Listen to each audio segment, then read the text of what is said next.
Bonjour à toutes et à tous, bienvenue dans cette nouvelle vidéo du Salon des Arcanes pour découvrir le Bloody Tears Tarot. Ça sera une vidéo un petit peu différente parce que le jeu de présentation, je ne vous ai jamais fait de vidéo avec, ce qui est très étonnant de ma part. Mais par contre, je l'ai déjà utilisé, donc j'ai dû déjà le présenter dans d'autres supports, peut-être dans des publications à l'époque, je ne sais pas.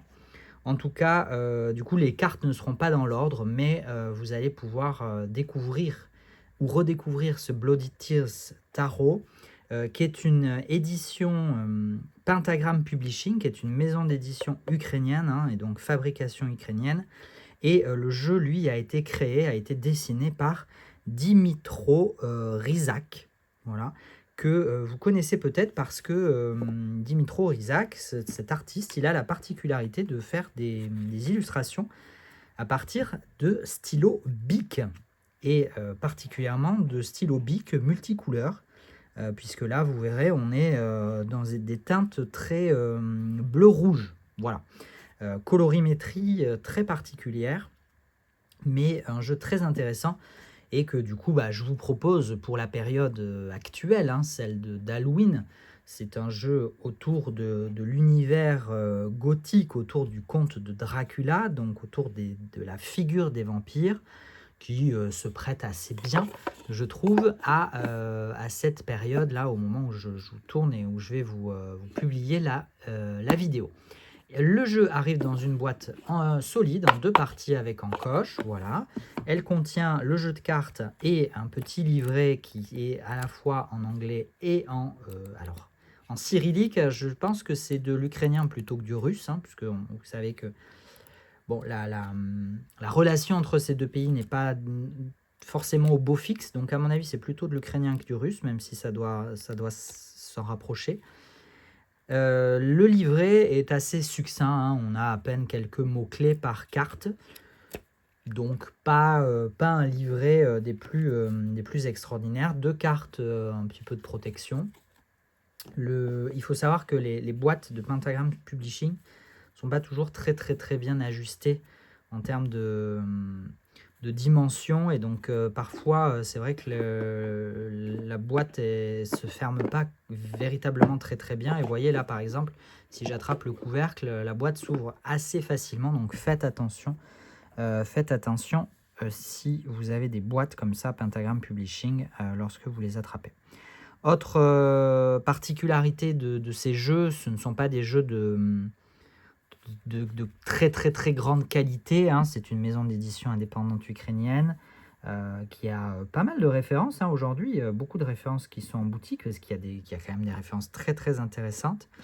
Après, non, j'allais vous dire qu'en termes de coupe, c'était pas tout à fait ajusté, mais en fait, si, c'est juste que les cartes accrochent un petit peu entre elles, puisqu'on est sur une finition brillante, mais une finition brillante qui accroche un peu, ce qui n'est pas toujours le cas, hein. Souvent, les finitions brillantes, les cartes sont très maniables, presque elles nous glissent entre les doigts.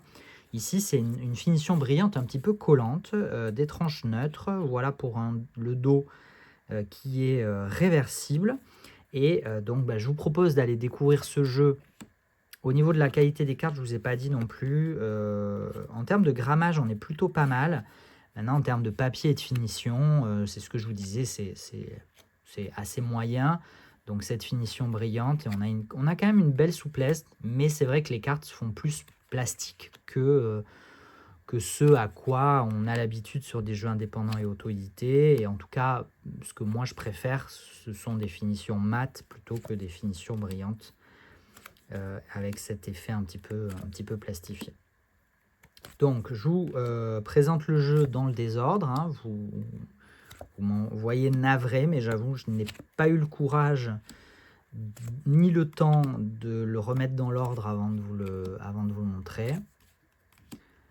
C'est pour le coup des illustrations que moi je trouve incroyables, parce que très particulière, hein, ce style graphique est quand même très particulier. Je trouve que c'est une réalisation je suis assez admiratif, en fait, voilà, je vais le formuler différemment. Je suis assez admiratif de ce travail artistique au stylo Bic, hein.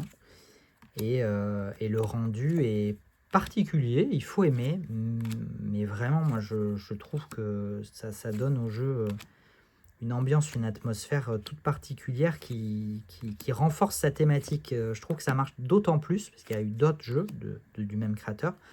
Je pense au Fantasy Garden, etc. Et là, je trouve que vraiment, ça se prête d'autant plus à la thématique et à l'ambiance générale du jeu.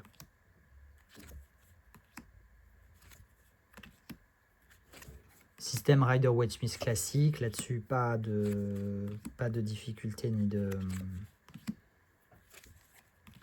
questionnement à avoir, de représentation en grande partie assez fidèle aux représentations traditionnelles, avec quelques libertés de temps en temps.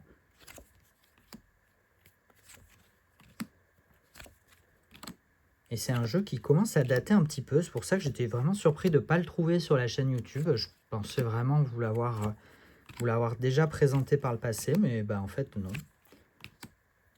Donc c'est chose faite.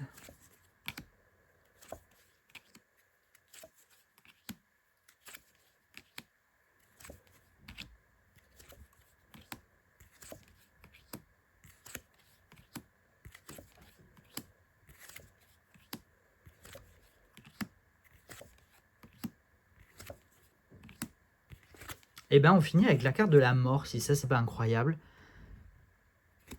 Incroyable, j'adore. Merci beaucoup d'avoir suivi cette vidéo en ma compagnie. J'espère que vous aurez passé un agréable moment, que ce jeu vous aura pu éveiller votre curiosité ou votre intérêt, si vous ne le connaissiez pas déjà. Je vous souhaite le meilleur, prenez soin de vous, et puis moi je vous retrouve très prochainement pour de nouvelles vidéos. À la prochaine, ciao ciao.